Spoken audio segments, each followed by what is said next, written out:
Our LED lights make India bright. Jarasandh को केवल हमसे बैर है, मथुरा से नहीं।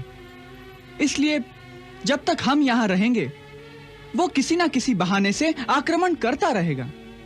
परंतु प्रभु, अब उसमें आक्रमण करने की शक्ति ही कहाँ रही है? वो एक ऐसा अद्भुत प्राणी है कि यदि आप तलवार से उसके दो हिस्से कर दो और उन्हें मुर्दा समझकर उन हिस्सों को फेंक दो, तो वो दोनों हिस्से फिर से आपस में जुड़ जाएंगे और जरासंध फिर से जीवित होकर खड़ा हो जाएगा। प्रभु, ये बात तो असंभव है। ये असंभव बात नहीं अक्रूर जी, ये सत्य बात है।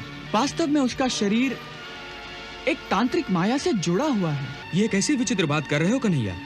शरीर का तो पूरा एक ही हिस्सा होता है। ये कोई खिलौना थोड़ी है जो दो हिस्सों को जोड़कर बनाया जाए। परंतु उसका शरीर तो ऐसे ही बनाया गया है दाऊ भैया। ताऊ भैया, लगता है कि अब हमें मथुरा नगरी को छोड़कर कहीं और जाना पड़ेगा। ये आप क्या कह रहे हैं प्रभु? आप मथुरा नगरी को छोड़ जाएंगे? हाँ क्रूर जी। परंतु क्यों? इसलिए कि जब तक हम मथुरा में रहेंगे, मथुरा संकट में रहेगी। प्रभु, मैं कुछ समझा नहीं। देखिए, जरासन को केवल हमसे बैर है, मथुरा से नहीं। इसलिए जब तक हम यहां रहेंगे, वो किसी ना किसी बहाने से आक्रमण करता रहेगा। परंतु प्रभु, अब उसमें आक्रमण करने की शक्ति ही कहां रही है? कुछ दिन पहले हमारे गुप्तचर जो मगध से लौटे हैं, उनका कहना है कि इतनी बार आपसे हारने के बाद अब उसमें ना तो युद्ध करने की शक्ति है, ना ही साहस। उसके सब साथी ठंडे पड़ गए हैं प्रभु, ठंडे पड़ गए हैं। प्रभु, मैंने सुना है कि एक बड़ी सभा में उन्होंने यह निर्णय किया है कि अभी समय अनुकूल नहीं है, इसलिए सब साथी अपने अपने राज्य को लौट जाएं और अच्छा समय आने की प्रतीक्षा करें।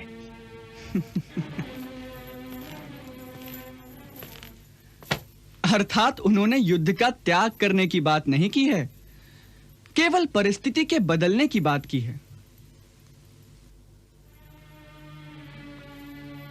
इससे एक बात तो स्पष्ट हो जाती है कि मथुरा का संकट केवल टल गया है, अभी समाप्त नहीं हुआ।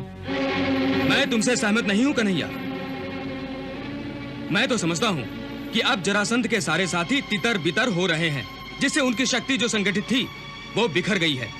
इसके बाद वो फिर कभी इस ओर आंख उठाकर देखने की हिम्मत नहीं करेगा। हाँ, फिर आप जरासन को नहीं जानते दाऊ भैया।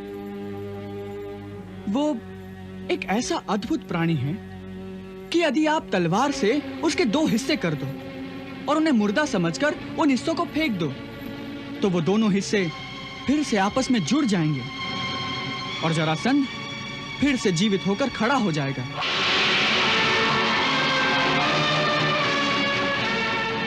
प्रभु, ये बात तो असंभव है। यह असंभव बात नहीं अक्रूर जी, ये सत्य बात है। वास्तव में उसका शरीर एक तांत्रिक माया से जुड़ा हुआ है। शरीर जुड़ा हुआ है? ये कैसी विचित्र बात कर रहे हो कन्हैया? शरीर का तो पूरा एक ही हिस्सा होता है। ये कोई खिलौना थोड़ी है जो दो हिस्सों को जोड़कर बनाया जाए। परंतु उसका शरीर तो ऐसे ही बनाया गया है दाऊ भैया।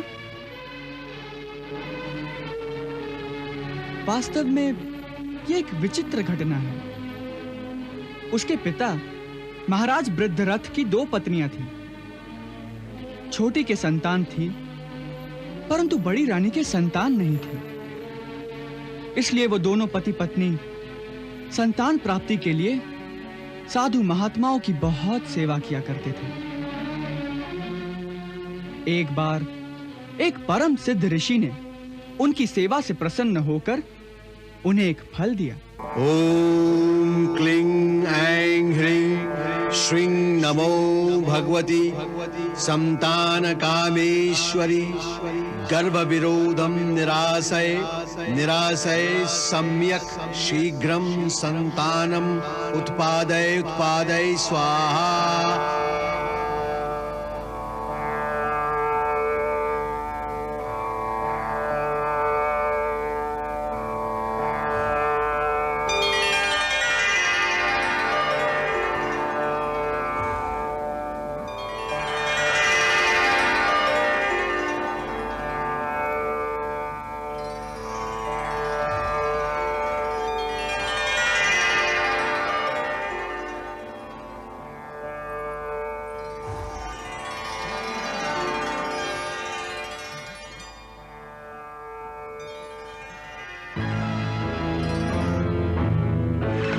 लो पुत्र, इस फल को खा लेना।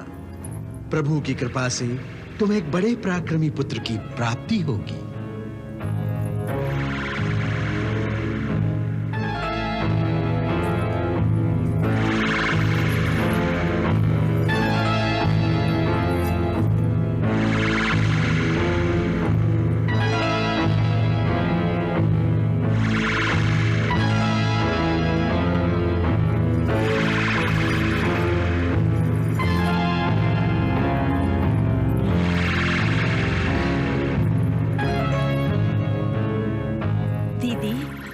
बड़ी भाग्यवान है।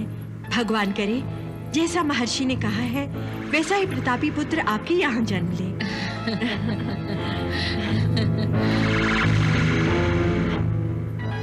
मेरे मन में एक बड़ा सुंदर सा विचार आ रहा है। वो क्या? क्यों ना इस फल को हम दोनों ही बांट कर खा ले, तो दोनों के यहाँ एक एक प्रतापी पुत्र का जन्म होगा। नहीं दीदी, ऐसा कैसे होगा? महर्षि ने तो आपको ही पुत्र प्राप्ति का आशीर्वाद दिया है। परंतु उनके आशीर्वाद की शक्ति तो इस फल में ही है ना। देखो, महाराज दशरथ को अग्निदेव ने जो खीर दी थी, वो खीर तीनों रानियों ने खाई थी और तीनों के घर पर पुत्रों का जन्म हुआ था कि नहीं? हाँ, तो बस इस फल से भी ऐसा ही होगा। आओ, इसे हम आधा आधा कर लेते हैं।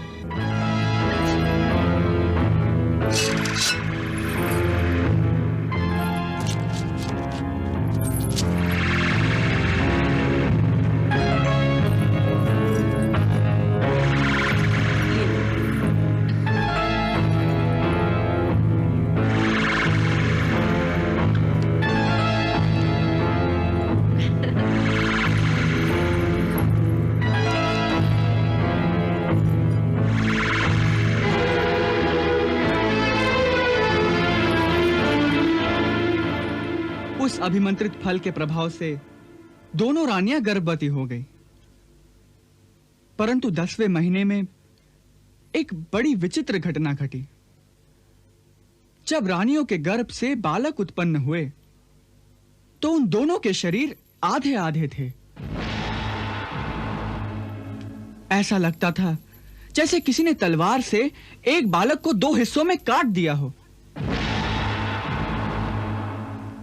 जब ये दोनों आधे आधे शरीर राजा के सामने लाए गए तो वो राजा बहुत दुखी हुआ।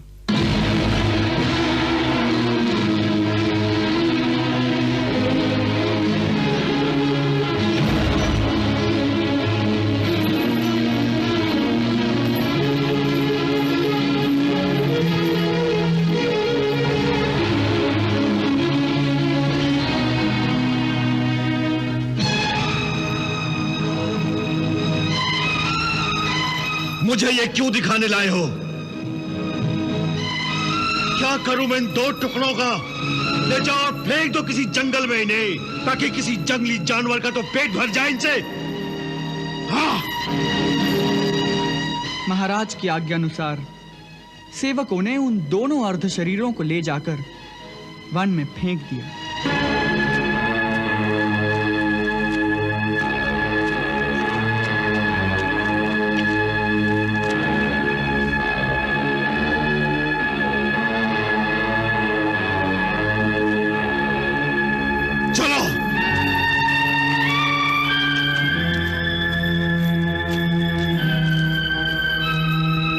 उसी समय उस वन से जरा नाम की एक राक्षसी जा रही थी।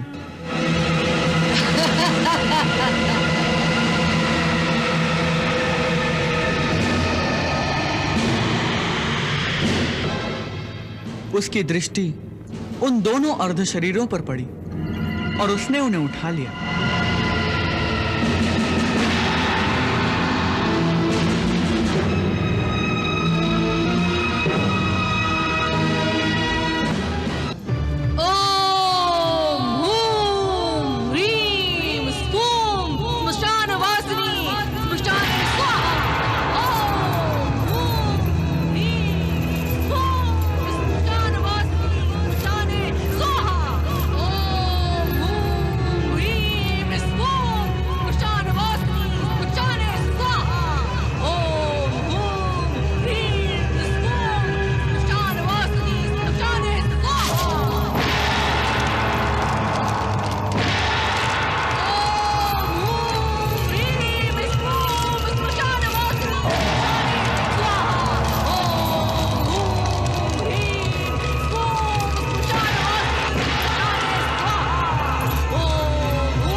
फिर जरा राक्षसी ने वो बालक उसके पिता महाराज वृद्धरथ को जाकर दे दिया, क्योंकि जरा राक्षसी ने उन दोनों टुकड़ों की संधि करके उन्हें जोड़कर एक कर दिया था। इसीलिए महाराज वृद्धरथ ने उस बालक का नाम जरासंध रखा। यह वही जरासंध है।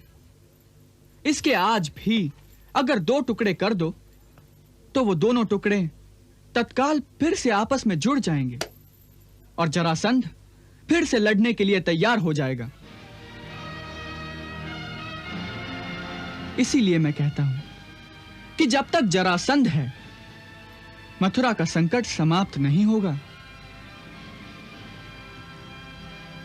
जरासंध जितनी बार हारेगा, उतनी बार वो और खतरनाक होता जाएगा।